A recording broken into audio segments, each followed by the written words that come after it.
Hello, everyone, and welcome to our weekly podcast, or not weekly, but our periodic podcast, Tech Over Coffee. I'm Ben, And I'm Jeremy. and we'd like to thank you guys for listening today. This episode is sponsored by Chipola College, as usual. Um, Chipola College is a wonderful college that allows for 2-year and 4-year degrees. They have extremely affordable pricing in Florida, and um, I personally think that the instructors are very passionate and overall great people, and um, not to mention them allowing us to film a podcast in a beautiful set like this. Yep. Beautiful studio, wonderful people, great audience. So we have some interesting things to talk about today, and I think the main thing that we will talk about is this fiasco between Apple, Epic Games, and Google. Um, and I think this has been a long-standing argument across different platforms. This is not the first time this has happened, and this is certainly probably not the last time it will happen. And I think in the end it comes down to how much should a middleman be paid between content purchases. For example, Apple and Google both make 30% in royalties for every purchase through their platform. This means if someone buys your app for 99 cents, they take roughly 33 cents, or Right. they take roughly 30 cents. Right around there. Yeah. Plus taxes and fees and Right. standard stuff. Right. So, and that's before taxes as well. So, if you are a sole proprietor, an entrepreneur, and you are making, let's say, to easily round it, let's say you're making about $90,000 in revenue, which that's a lot. That's a really good income. Well, if you take 30,000 away from that just from fees from Apple, you're down to 60, and then you take another 20,000 from taxes, you're down to 40. So effectively, your revenue is cut in half because of this very large amount of fees. Yeah. Involved. And it's like the argument on Apple's side is that basically you wouldn't have the same reach without our App Store. Right. You wouldn't be able to make that $90,000 if it wasn't for us. And there's more that goes into it than just you making your app and putting it out there. It's that Apple provides development services, they provide fee-taking mechanisms and payment processing and all of these sorts of things. And in the end, does it beg the question, is it worth 30%? And a company that is very popular, and a company that is especially very popular in the news right now, is currently challenging that, and that is Epic Games. A lot of people know Epic Games for their extremely popular game Fortnite. They have a couple others, as well as they are the owners of the Unreal Engine. And we'll get to that a little bit later because I feel like that is an even more important topic than Right. Fortnite as a game. So we'll move forward on that in a little bit later. So first, we'll talk about Fortnite. Now, Fortnite is a battle royale MMO. Basically, for people who don't know, you basically, I think it's like 60 players or something, all fight each other, and there's one that wins. Very Hunger Games-esque, last one standing kind of vibes. But the big thing with this is that it's free to play, right? So it's basically you don't have to pay anything to get into the game. Yeah. But there's an ongoing fee mechanism that Epic's produced through these seasons and skin packs and Yeah. stuff like that. So you can kind of augment your game and try to make it personalized while pushing back a few bucks to Epic. Yeah. So these, and I believe it's mainly microtransactions. Yeah. Basically, skins, music packs, things like that. And if you think about it, as these skins are normally, I think, run-of-the-mill about $20 each or something. It's kind of expensive, in my opinion, for glamour within a video game, but Completely cosmetic, as they yeah. say. But these definitely have their niche. A lot of people really enjoy customization in video games, especially in video games that are competitive. And I remember on Steam, in like Dota and League of Legends and CS:GO, certain skins that could run up to 10 grand just from their rarity. I'll never forget Team Fortress 2 and their hats. That's kind Yeah. of where this sort of stuff starts.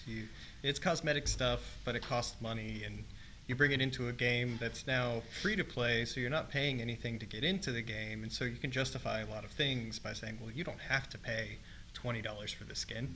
You can, play without it, but what if everybody else has it? And then what do you do? Right. Or not necessarily skins, but like, loot boxes and things like that, where it's sort of like random chance to get something that might be worth your money or not. Right.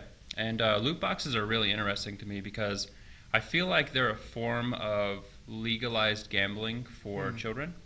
And Well, it's not kind in of the like, sense that you're making money back, but yeah, the randomness in it it. uses the same things that casinos use with the low percent chance of really getting anything that's worth it. But you are actually getting something in return. But see, Right. the way that they kind of like justify this is that it's not really a casino because you can't ever take the money back out. Yeah. And that's kind of where CS:GO was kind of fun or funny to me, because what you could do is you go to these marketplaces and actually sell these things on the third party. So you can take money that you put in, basically run a roulette wheel and put the money back out through this separate store. It's a lot like Japanese gaming houses. Mhm. You don't actually like make money on the premise, but you trade this like chocolate bar to the guy next door and he gives you 1,000 yen. Yeah. It's really interesting.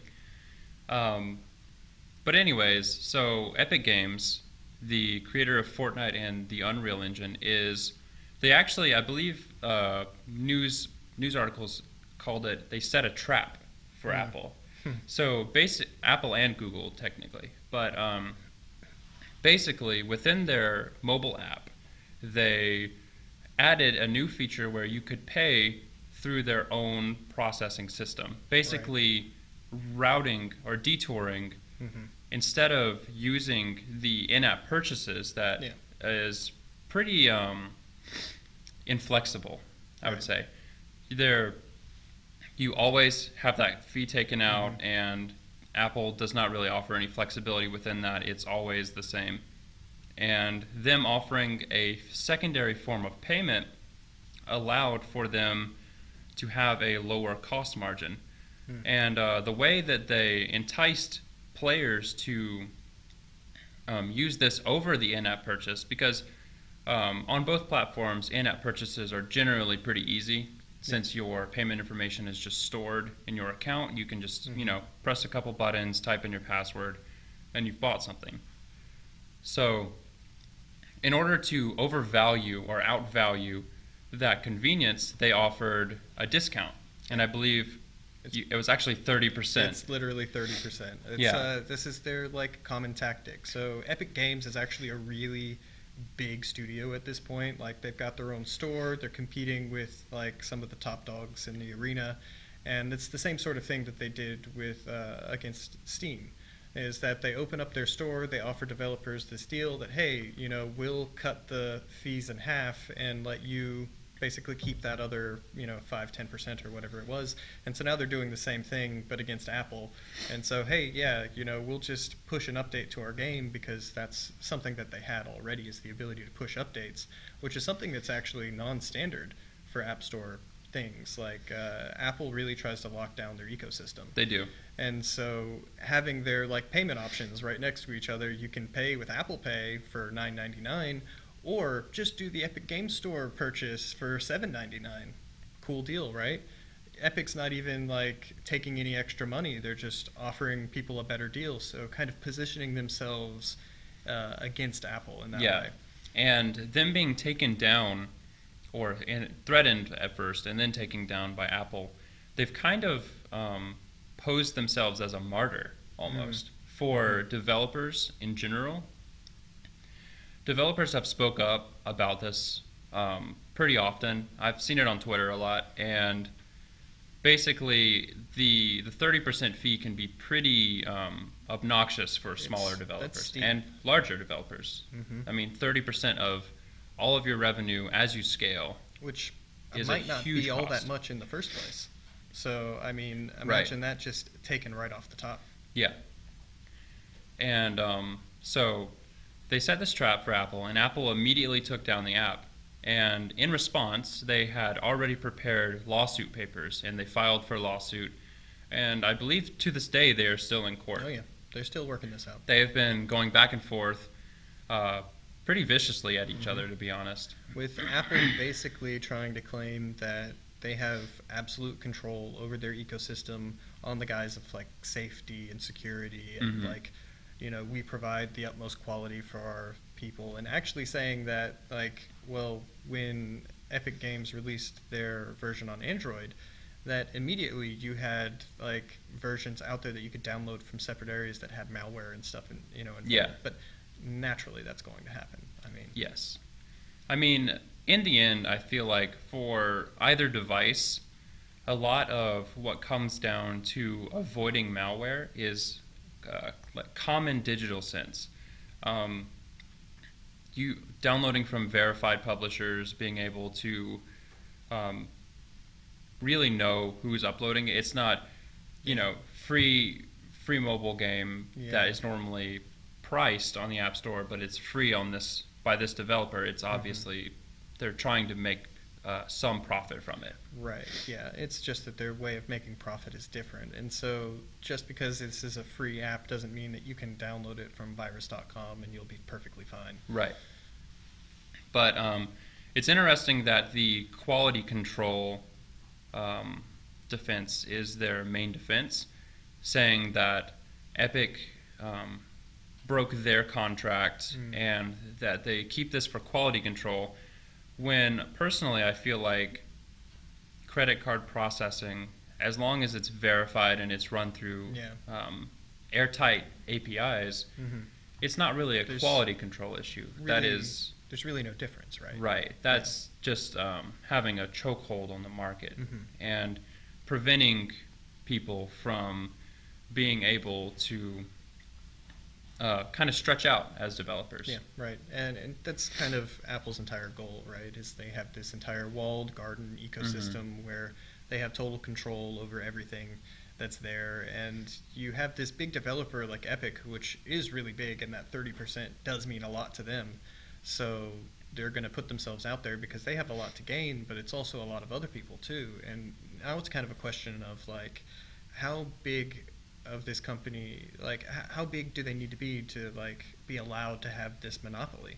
Right. Like it seems kind of wrong that like it's a platform really. It's like, yes, Apple made it, but they're not doing all of the effort for every single developer out there, and Right. especially not to deserve that much. And that might be this big thing, is that like, are we going to have the breakdown of like this walled garden that's out there?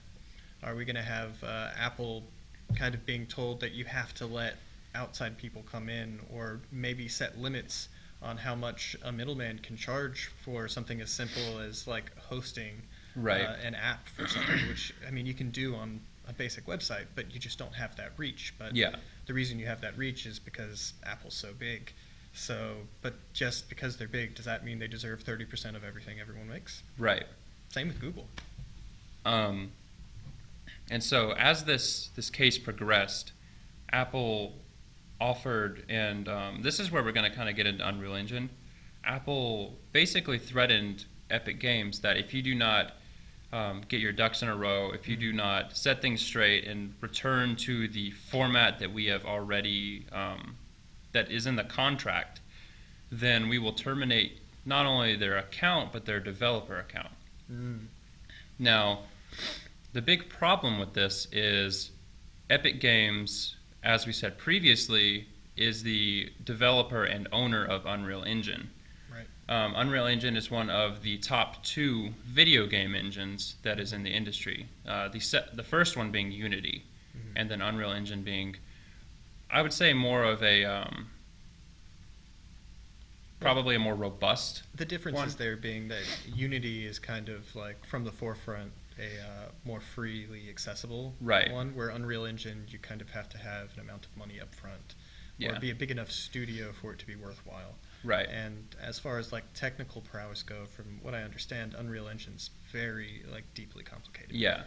But both of them are industry standards now, and the biggest problem with that is Epic Games losing their developer account means that they can no longer provide updates for iOS devices, meaning that every iOS and macOS device will no longer receive updates on Unreal Engine, which it doesn't sound too crazy at that. But if you think about every developer that has sunk large small business loans in producing their small indie game or Yeah.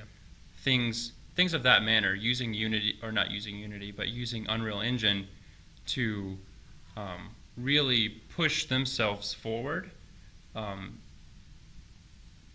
they won't have access to the Mac or Apple environment Right. anymore. Which is a really actually big set of users, and Yeah. it's pretty unfortunate that Apple would basically allow their users to like be cut off Right. from this whole segment. Which Right. I guess they're happy to do because like that's They're their the captive trillion-dollar audience. company.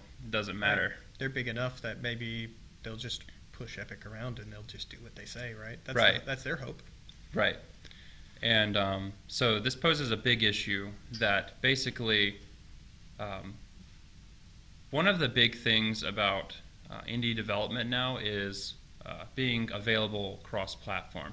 And not necessarily multiplayer cross-platform, but having your game on a PS4, an Xbox, a Nintendo Switch, Right. on PC, on Mac, because the more exposure that your product has ultimately leads to more users, more Yes. profit. It's the common network effect, isn't it? Where Right. the more people you have, the stronger the network is, and so naturally the more people are attracted to it. Right. And the fact that a very large percentage of mobile devices, and not even mentioning just laptops and computers, but iPhones and Apple Watches. I don't think Apple Watches really matter with Unreal, but You never know. you never know. That's true. Next Doom clock or whatever. Yeah, very I true. don't know. But Fortnite iOS on devices- your Apple Watch. You ready for that? I don't think Apple is. Not without their 30%. right. But having iOS devices completely cut off from Unreal Engine and any indie games that come from that, as well as AAA games, Yeah. could be a big problem. Well, it's definitely like putting out a message to any developer that basically if you don't toe the line with Apple, that you're not going to be allowed to be in this market. And like it's Apple's market, but really it's an entire segment of customers and users. Right. And are you like actually allowed to prevent those people from doing something that they want to with their device? And so I think Apple's going to have to provide people a way to do that. And I mean, you can install third-party apps on an Apple device. It's just very difficult. It's weird. Yeah. Not as easy as Android. You just go and say, yeah, I want to install whatever I want. I don't care. Yeah. Please install malware today. Side loading is very weird on an Mhm. iPhone. Yeah, you really have to like work around this whole thing. I mean, is iTunes still a thing? I think they just killed it. Thank God. But also, like, what about the people who have spent thousands of dollars on buying music over the Yeah. last 15 years when that was popular? Imagine buying music. And then now just, right. And now basically them saying, you need to download these and save these on a computer before we switch completely to just a streaming platform like Spotify. Yeah, right. And that's that big thing. It's like, do you really own the products that you're buying, or Right. or you know, you just kind of own this like license Right. that can be revoked or changed at any moment? And on that topic, in a future episode, I would like to discuss with Jeremy right to repair Oh yeah, and it's a big one. the nuances of proprietary hardware and software. And Apple is a very big example and a case study of Apple's this. a big offender in my opinion, Yeah. in that way. I mean, they put a lot of security devices in their phones to make sure that you can't repair it. Right. Like, you have to have a special, like, screen that has a BIOS chip on it to prove that it's a legit Apple, Yeah. like, piece of glass. Like, why? Right. Well, thank you for listening to today's Tech Over Coffee podcast. I hope you enjoyed this. This is really an interesting topic to me, and I personally really enjoy talking about these things. If you like them as well, please leave a like or a comment, and we'll see you next time. Yep. Bye.